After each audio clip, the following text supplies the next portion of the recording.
Hello, good evening. Welcome to Kerrang HQ here in London. Thank you for joining us. My name's Sam. I'm the editor of Kerrang, and you're here this evening for In Conversation with Mr. Rou Reynolds of Enter Shikari. Hello. How are you on this fine spring day? I'm splendid, thank you. Yeah, all good. Enjoying a bit of downtime at the moment? Yeah, well, off tour at least.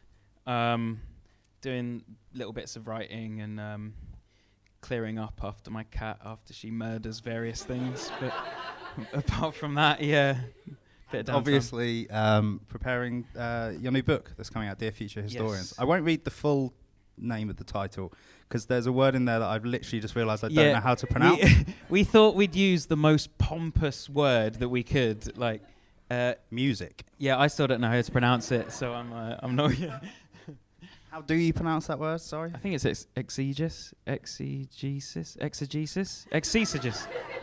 Who knows? Doesn't matter. We'll get it in the edit. It's fine. It just looks good. It's absolutely It looks fine. intimidating, which is what I want to do. So the full tome is coming out on 28th of May through Faber Music.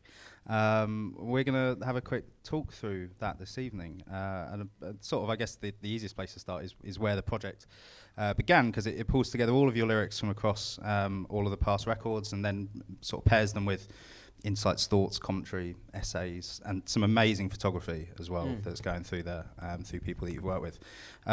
So sort of going back to before this little baby existed, what made you want to put this together?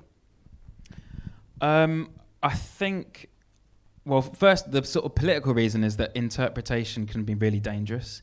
Like, I love that music is kind of available for people. It's like a gift, like all art is like a gift. You like give it out and then people put their own meaning into it and they take it and it's theirs. And that's kind of wonderful, but I think it's also good to actually just say, this is what I meant by this. Like, in a world where interpretation can, lead to all sorts of nasty stuff.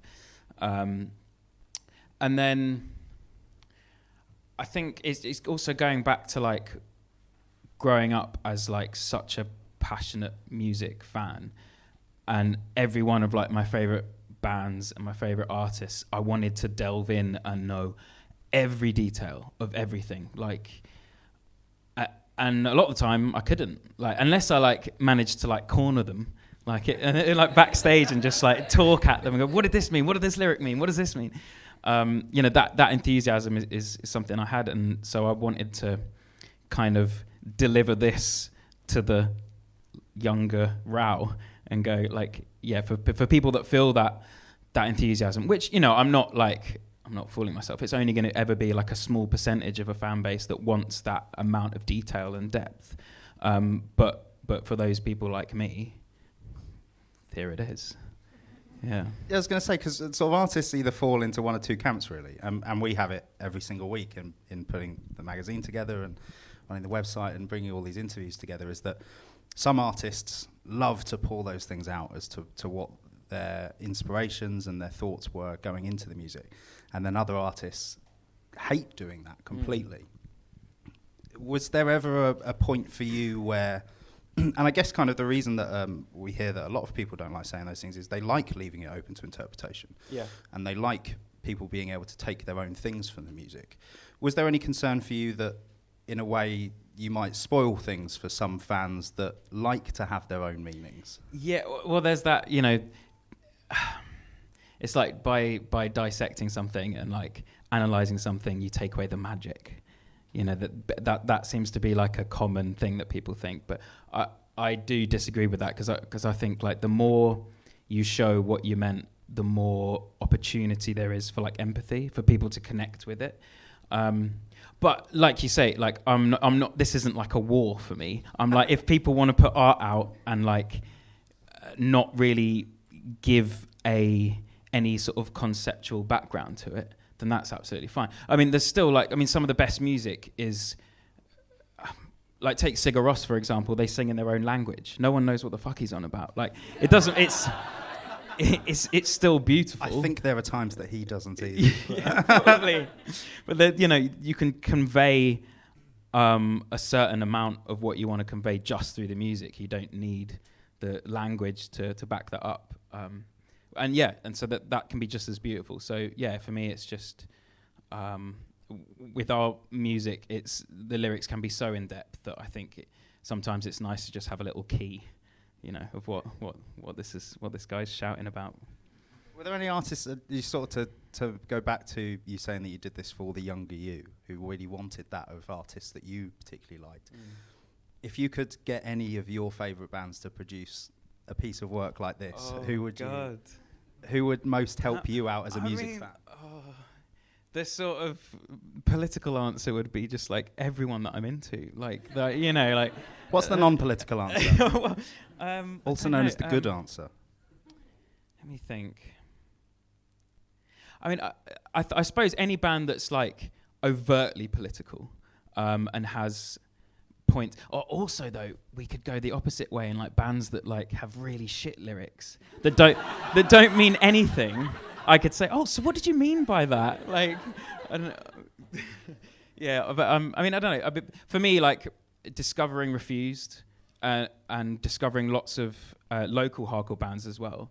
And ska and punk bands that were very overtly political. I would have loved this from them because I sort of you catch glimmers of it. I'll tell you what as well, Zach De La Rocha, like Rage Against the Machine, like especially as a 15-year-old kid, I felt his venom. I fucking felt it, but like I didn't know what he was fighting against. I sort of had a general like the man, like whoever that is, like fuck that guy. I was like sign me up, like I'm ready to fight for him. But yeah, I don't know. I get anyone within that ballpark I think would be great to understand what they were getting at. It's an incredibly in-depth piece of work. It's so dense at times. Did all of that information come from memory, or are you someone that has always kept journals and notepads that you could refer back to in creating this?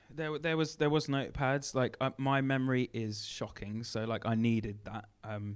I at times, especially like going back to the first few albums, like that's beyond 10 years ago. Like I don't have the memory capacity for that. So like a lot of it was going back through like various scrunched up bits of like lyric sheets and also even some like there were some text files from like my parents' computer, like back using like a Windows clunky big thing in the basement of my parents' house. Like, yeah, so I did feel like a detective, really, just like going back. It was almost like at some points as well, it was like a psychological like analysis, like just. So what did I mean by that? Like, because I couldn't remember. Like, but then you're just like piecing together bits of information and then building a picture, and then it would all sort of come back. And obviously the rest of the guys in the band were like a big help because they have much better memories than me as well. So, yeah.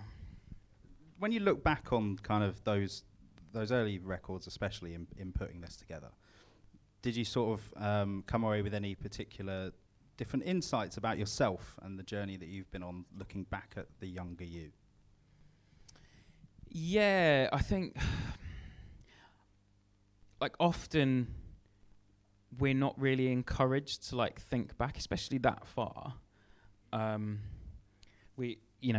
It's a good thing to live in the present, and it's a good thing not to dwell too much on the past. But like every now and then, I think it's nice to sort of go back because you get some perspective on self-growth or whatever it is. Yeah, I don't know. That there were a couple of things that I learned, like things like trying to think of like specific examples. So Enter Shikari, the song Enter Shikari, it's like a lot of the lyrics from that album are very sort of fantastical. It's like very much like creating a world, like the artwork as well. It's all these sort of weird beasts and characters and things. And I think I sort of realized that I had somewhat swallowed the media's, oh, your second album, Common Dreads, you suddenly became political. And that was the line, and I sort of bought that. But then looking back at some of the stuff in Take to the Skies, I was like, oh, there's all these little seeds there, but they're kind of shrouded within like these fantasy worlds and hiding behind fiction. Like I didn't want to sort of be too overt. Like I was never the sort of cocky sort of political philosophy student. Oh well, did you know Rousseau said this? And you should have thought about that. So, that was never me. I was always kind of a lot more diffident and just like be thinking about it in my head, but probably not really project anything. So yeah, and in Enter Shikari, for instance, there's the line "We're not hiding," which just gets repeated about 6 times, I think, and that was, I remember specifically because of the detective work I did, like going through the notes and stuff. I wrote that sort of towards the end of secondary school, when like every cuss, every like schoolboy jibe would have been like either homophobic or racist or misogynistic, and all these kind of, you know, direct things about what you look like or who you are, your biology. And it was really frustrating for, you know, me being a sort of alternative kid within circles that were, you know, not exactly the coolest, most popular like kids at the school or whatever. And it's for me personally, you know, I was quite dressed ridiculously, was quite camp, like, so would get all these things like thrown at me, and then like, but then we'd be going down to like, say, our local youth club, and we'd be skating with the drum and bass kids and the garage kids and all these people who were like really into music and really alternative, and but also had to deal with essentially bullying, I guess. So it was just the "we're not hiding" line is actually that, like, no, this seems wrong to me, but we shouldn't have to hide like who we are and like our cultural background or whatever it is, and our beliefs and our biology. So yeah, there were the sort of those glimmers, and then in Mothership, I guess would be the other example. Like, it's this big, grand, like story of, it's like a sci-fi story, effectively, about aliens coming down and warning us about climate change. Like, I mean, it's pretty ridiculous, but like, you know, things like there, like the line, "Your answers were always lying on the ocean bed." That's all about coral reefs and the bleaching of coral reefs and the acidification of the ocean. "There's Something in the Air" was all about carbon dioxide and how it's, I think at the time I wrote that, it just passed 400 parts per million, which is a big, you know, oh shit point in humanity. So yeah, there are all these things there, but they were kind of shrouded. So that discovering that was like really interesting, because I'd just forgotten. Yeah, you sort of mentioned in I think it's the intro essay to the Spark section, about the sort of perceived shift from you talking about or writing about the personal much more than the political.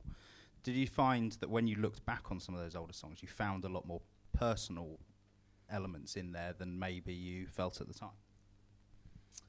Yeah, there's definitely glimmers of it, and it's such a blurred thing. Like, it's so hard to say this song is political, it's outward looking, and this song is inward looking, it's introspective. Like, there's bits of that in everything. And again, yeah, I did sort of discover that, because, you know, one of the sort of things that I'd keep repeating, like when we released The Spark, were like, I'm finally like talking about myself and my inner, you know, most kind of fragile experiences. But there are, again, there's sort of glimmers of that throughout. As I'm speaking, I'm trying to think of an example, but no, one isn't coming. But yeah, they're definitely there. You can pick up the book and find out. Nailed it. Nailed that. Early on in the book, to keep jumping back and forth in the book, apologies, but early on in the book, you name 3 themes that have been central to a lot of Shikari's work, of perspective, unity, and perseverance. Expand on those a bit. What do those words or themes mean to you, and how have they impacted the journey that Shikari have been on?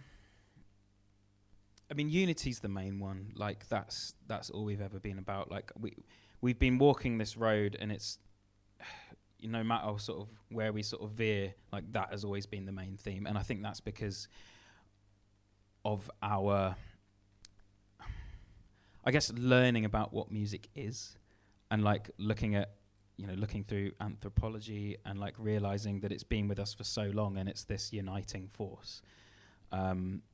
So I speak about this a lot, but I mean, like, the oldest instrument's about 50,000 years old, and so it's basically a bone flute. And to give you some perspective, language started appearing sort of, or like written, real, actual like language started appearing 100,000 years ago. So music is something that's been with us for a long time throughout our evolutionary ascent. And it's always been something that's used in communal events. So it's always been a thing that's brought people together, be it sort of tribes, various religious ceremonies or things, big life events like births and deaths. And music is always central. It's a very emotional thing. And it's always...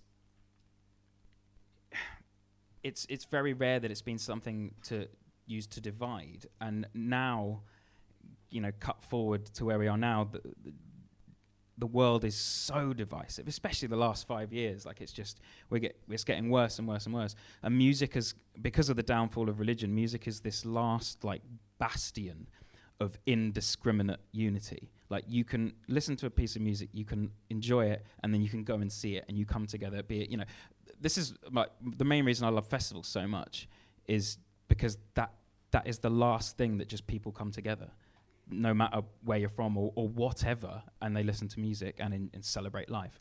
And there's not really much else that does that.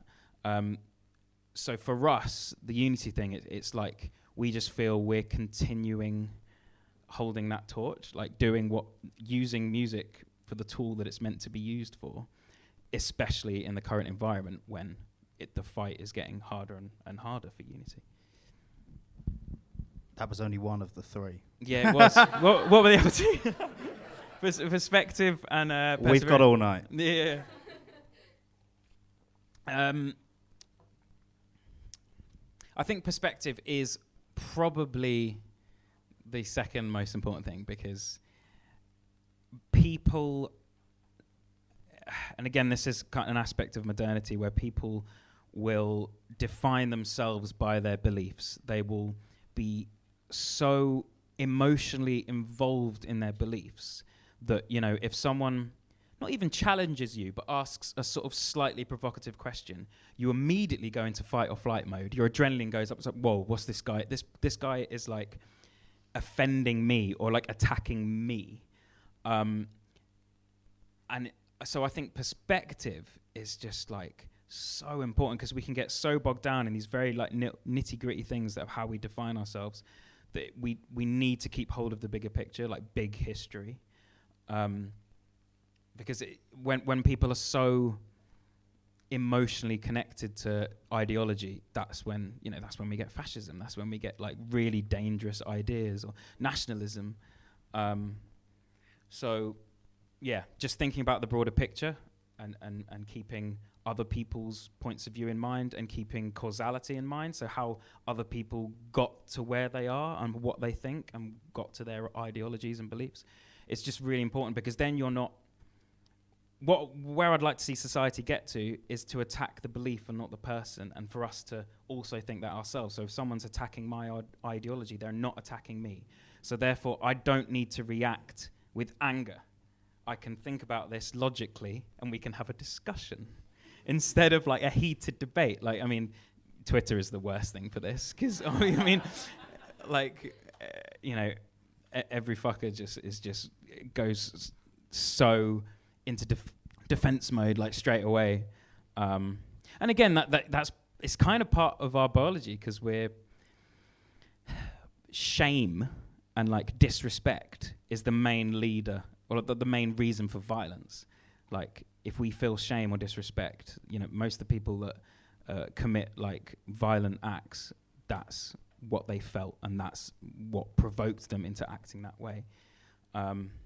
So yeah, just doing everything we can to avoid those types of things. Yeah. Sorry, I'm fucking rambling. We'll move on from the third one. Thank you. Right at to jump from the front to the back, right at the back of the book, there's an index of the songs that's organised by the opening lyric, which is a great game for everyone that you can read through and really test whether you know the first line of Shikari songs.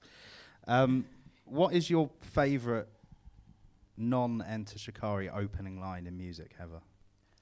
Oh, damn. Fucking hell. I can't answer that on the spot. Shit. Opening line. Okay, just because it popped into my head because it's really recent, but like fucking in a car shooting heroin, like I mean, like that's pretty strong, isn't it? Like that's like, oh, whoa, what's he talking about? Like that grabs you. There's definitely better examples. I'll think of something. I'm dumbfounded by that answer, but if we come up with something better, we'll come back to that. In the essay that introduces the Spark section of the book, you write something that really grabbed me last night, where you said the human imagination is our biggest source of achievement, but also one of our greatest sources of pain. Do you ever wish that you weren't so creatively minded and that you weren't such a big thinker about some of these things?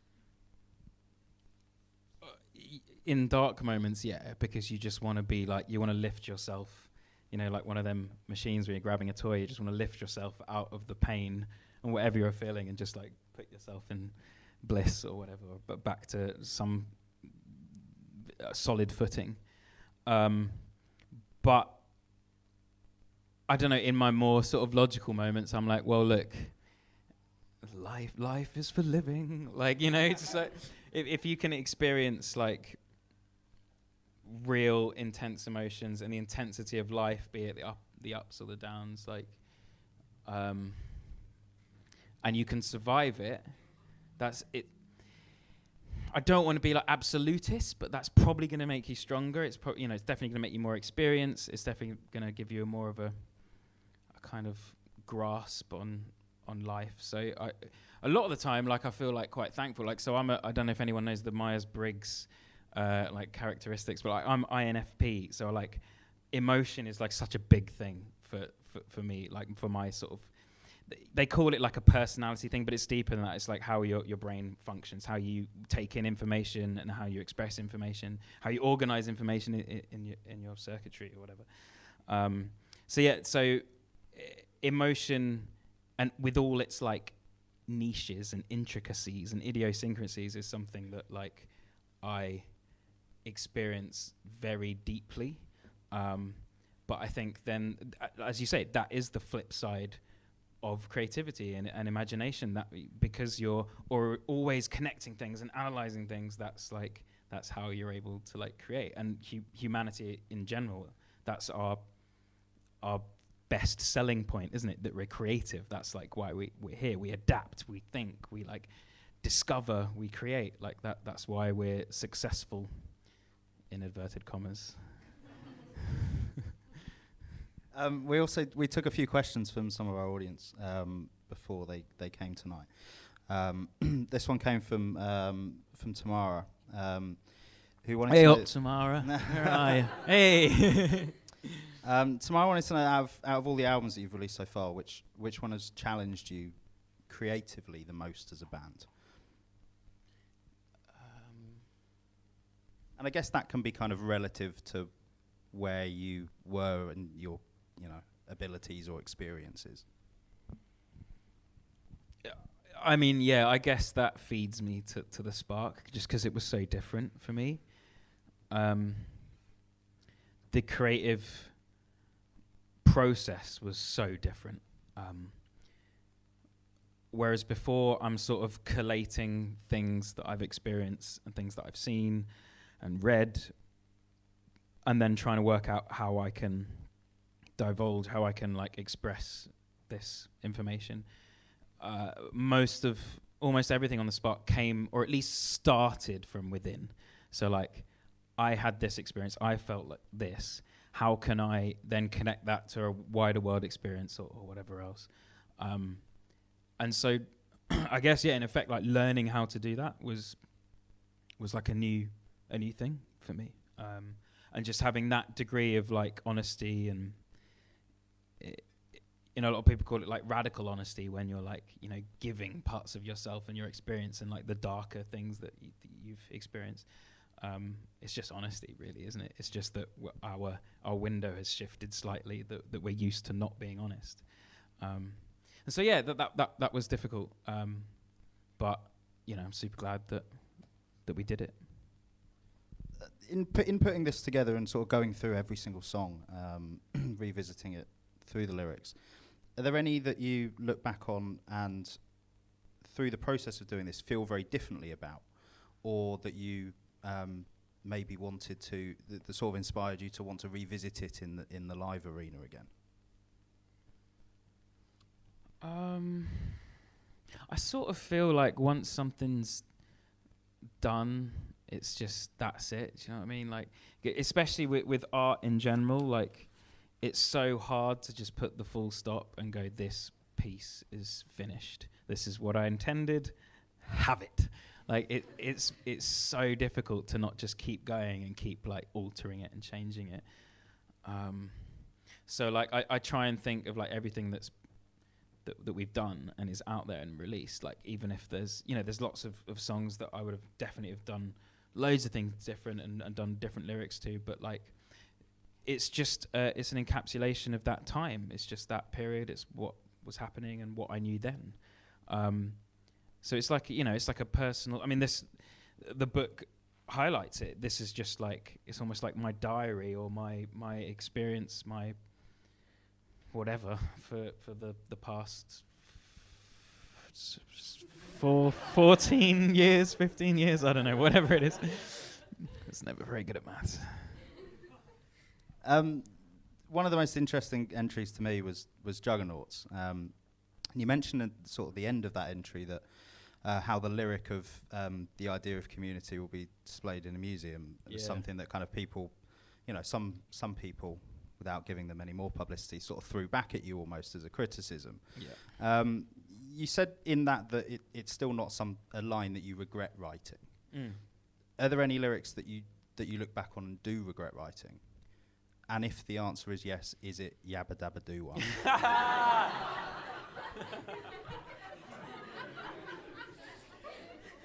You bastard. No, there's definitely loads, isn't there? Like, but I guess that like follows on from what I was saying. Like, I may not like it anymore, but like I don't regret it. Like, it was still like me in that moment, and I didn't give a fuck, so it's fine. Like, but like, I don't know. I think often when you're presenting like ideas, like be they deep or shallow or whatever, when you're presenting something seriously to the world, I think it's quite good to add in a pinch of just ridiculousness and silliness and irony, because that's life, because we are silly, we are ridiculous, we're human. Like, we're not these, well, some people probably are, just sort of very sort of stern, serious, like, professor-looking people. All the professors I know are just really silly as well. Like, so, like, I didn't want to hide that, like, just that silliness. Like, I think that's always been, it's kind of been a central pillar of what Shikari does. Like, we take our music very seriously in how we create it and how we make it, but at the same time, we're not afraid to be not serious in the kind of content, because like I think it's important to show reality. Yeah, but I mean, there's certainly points where I'll be singing that line, I'll be like, oh. There's a lot on the first album. I'm trying to think. For some reason, the every time I sing it live now, the "Go tell all your friends that this is the end," I'm just like, oh, that's so trite. That's so like obvious. It's I've grown, like, I really don't like sort of like mosh calls. Do you know what I mean? Like, oh fuck, here we go. Like, he said it. Like, I'm gonna go fucking head first and clothesline some cunt. Like, like yeah, I don't know. But yeah, that was what I felt in that situation. So it's good. Yeah, I don't regret it. Yeah. Chloe in our audience today. On the flip side of the coin from the silliness, she wanted to ask that out of all of the songs that you've written, which was the most difficult for you, sort of mentally or emotionally?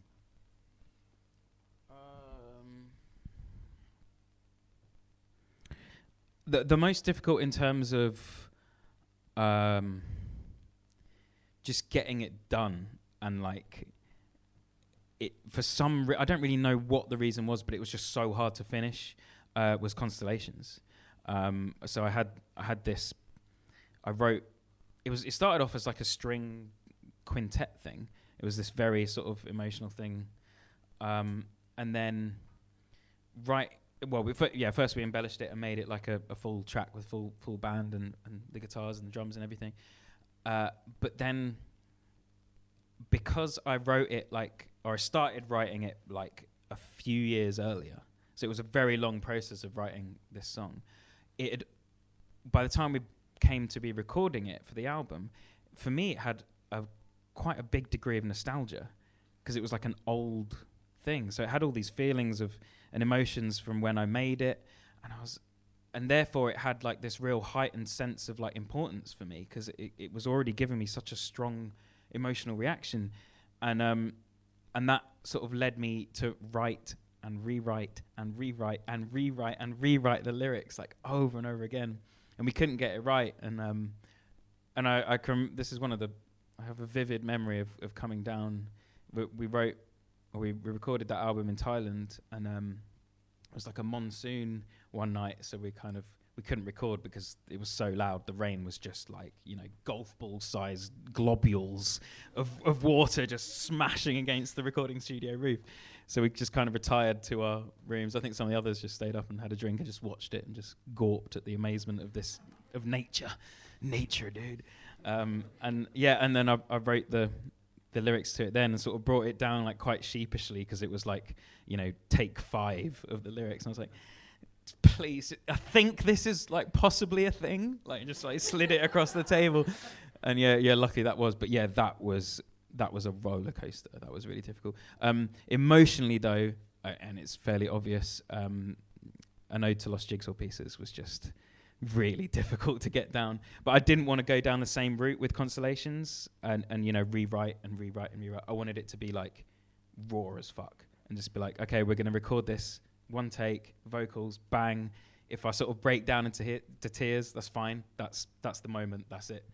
And I haven't listened to it since we got it mastered. I was like, no, I'm done. I don't want to listen to it again.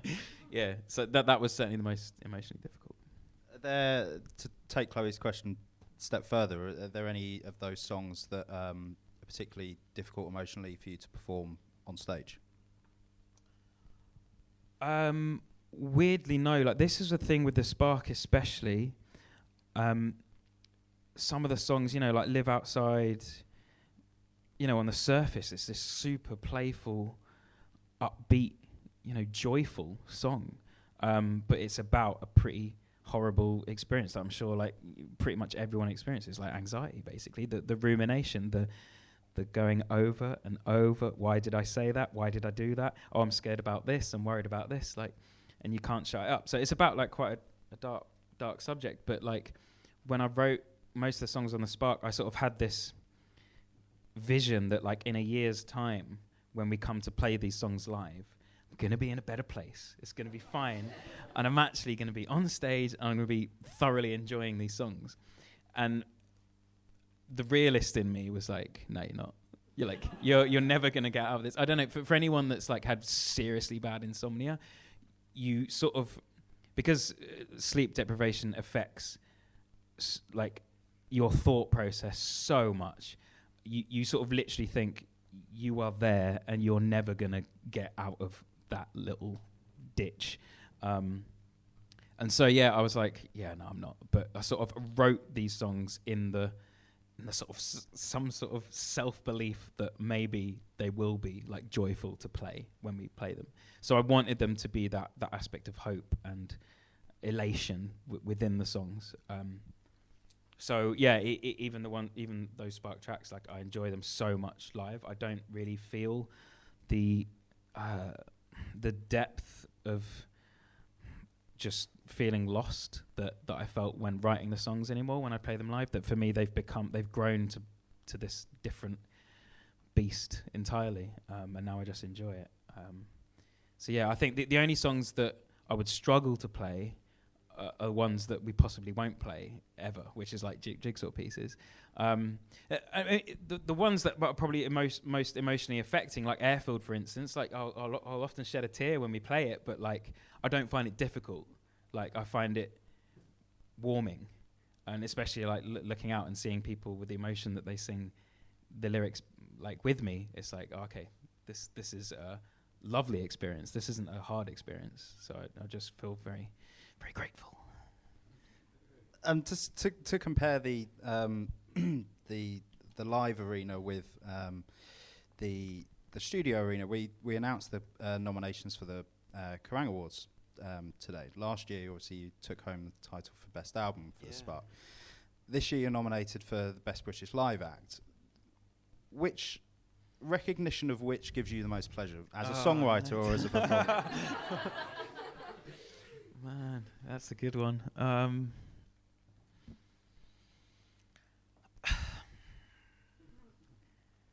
I really don't know. I mean, because there was so much of myself that was forced in, like shoehorned into the Spark. Like every last drop of my essence is like in that album. I guess like winning that was awesome. Like normally like we do the sort of obvious thing is awards ceremonies. That's just silly, isn't it? Like music shouldn't be judged, man. Like and all that kind of like shit. But then when you get up there, you're like, fucking yes. Like, so yeah, I don't know. But then the thing is, we put just as much, well, on a base raw level, we probably put more emotion into a live performance, and because we're doing it over and over again, that becomes quite trying, quite testing. Because when you're playing, when you're from a sort of alternative background and you're playing music that's hardcore, emo, whatever, that's essentially you're presenting the depths of yourself.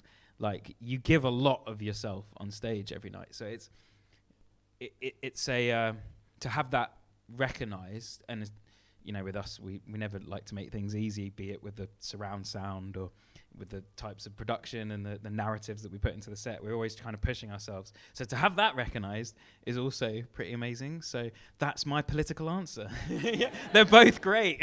Please vote for us. I think I should just sort of scroll on the bottom of the screen. Yeah. Just to revisit the book one more time, in the discussion of I think it's Warm Smiles, you say that you think Shikari's always long existed in, quote, the no man's land between popular music and the underground. Is that where you always wanted to be and always want to stay, in that lane? I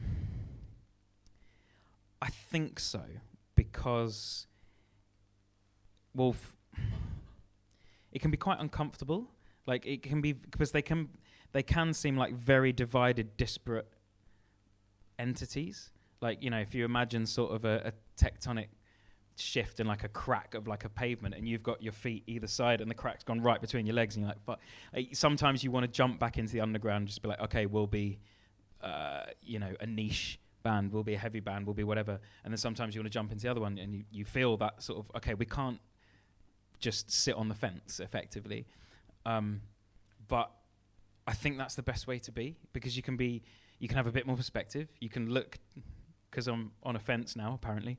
I can look down and I can, observe what's going on in both, and I can be inspired by both. And I think then the more stuff you're inspired by, the more you can create something that's interesting or worthwhile. And also, I could never make that jump just into like mainstream or pop world or whatever you want to call it, because like you can't write and release a song like Gandhi Mate Gandhi when you have label pressure or popular pressure to write nice 3-minute fucking radio melodic tunes. Like so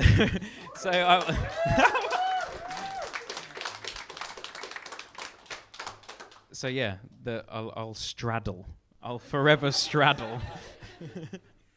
We'll end tonight with one final question from the audience, and this came from Samuel. And he said that this book's a culmination of obviously your life's work spanning over the 5 albums. Which of those albums do you feel means the most in defining Enter Shikari as the band you are today? The next one.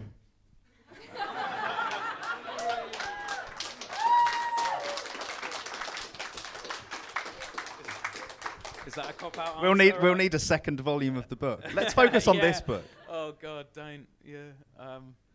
Yeah, I don't know. It's always like, because we're in that weird stage now where like, so I always feel a bit sort of pompous using this language, but it's the language that's used, and I accept it. Like the Spark era is finished, so our band is like in a no man's land now. We're like, that's done. We're kind of gathering our thoughts and being like, okay, where next? And we have to sort of shed the skin of one formation. No, what's the word? One kind of identity of what Shikari was, and now we're looking for the next one.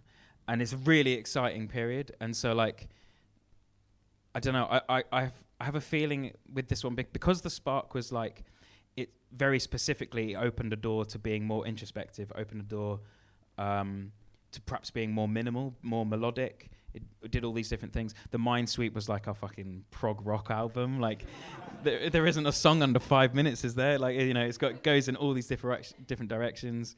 So I feel like now we're ready to make the definitive Enter Shikari album. Yeah, so like I'm just like super excited. So yeah. It wasn't a cop-out answer. That's like genuinely what I believe.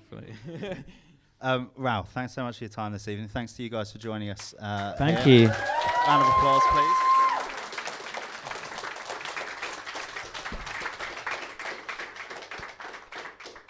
So what is the best opening lyric of all time?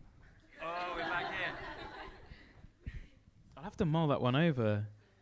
You can tweet it out later. Yeah. All right, I'll tweet it out. All right. Thanks so much, Rou. I appreciate it. Cheers, Guys. no Thank worries. you.